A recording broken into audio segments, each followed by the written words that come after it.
Toxic postpone ചെയ്തിട്ട് കുറച്ചായി. അതിന്റെ റീസൺസ് നോക്കുന്ന സമയത്ത് അവരിപ്പോ പറയുന്നത് അവര് പറഞ്ഞത് വാറിന്റെ കേസും കാര്യങ്ങളുണ്ട് ജൂലൈയിലേക്ക് പോസ്റ്റ്പോൺ ചെയ്തു. ജൂലൈ 4. ജൂൺ 4. ഇനി അവര് പറയാത്ത കാര്യങ്ങൾ നമുക്ക് പറയാം. ഒന്നാമത്തെ കാര്യം സിനിമയുടെ ഷൂട്ടിന്റെ കാര്യം. ഷൂട്ട് കംപ്ലീറ്റ് ആയിട്ട് കഴിഞ്ഞു നമുക്ക് പറയാൻ പറ്റില്ല. അതിന്റെ ഗ്രാഫിക്സ് പോർഷൻ, പോസ്റ്റ് പ്രൊഡക്ഷൻ ഉൾപ്പെടെ ഗ്രാഫിക്സ്. പിന്നെ എന്താന്ന് വെച്ച് കഴിഞ്ഞാൽ ഇനിയിപ്പോ ആ സിനിമയുടെ ക്രെഡിറ്റിന്റെ പേരിൽ മാറ്റം വരുമോ എന്നുള്ള തരത്തിലടക്കം. കാരണം പോസ്റ്ററിൽ ഓൺലി ഗീതു മോഹൻദാസ് ആയിരുന്നു. പിന്നീട് റിട്ടേൺ ബൈ യാഷ് കൂടി കയറി വന്നു. ഇനി അടുത്തേല് return director by Yash Geetu Mohandas വരുന്ന അറിയില്ല. കാരണം അത്രയേറെ ഇഷ്യൂസ് ഉണ്ടായിട്ട് പടം എന്താ പറയാ ഷൂട്ട് നിർത്തി വെച്ചതായിരുന്നു. അല്ല, ആക്ച്വലി ഇപ്പൊ ട്രെയിലറൊക്കെ വന്ന് നോക്കുമ്പോ എല്ലാരും ഭയങ്കര എക്സൈറ്റഡ് ആയിട്ട് തന്നെ ആയിരുന്നു ഇരിക്കുന്നുണ്ടായിരുന്നത്.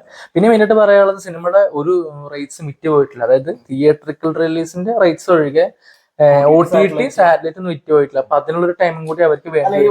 എന്താന്ന് വെച്ച് കഴിഞ്ഞാൽ ഓൾറെഡി ഇപ്പൊ നെറ്റ്ഫ്ലിക്സിനൊക്കെ കൊടുക്കുന്നത്, ആമസോൺ ആണെങ്കിലും അവര് ഓൾറെഡി ഒരു 10 സിനിമ എടുക്കുള്ളൂ.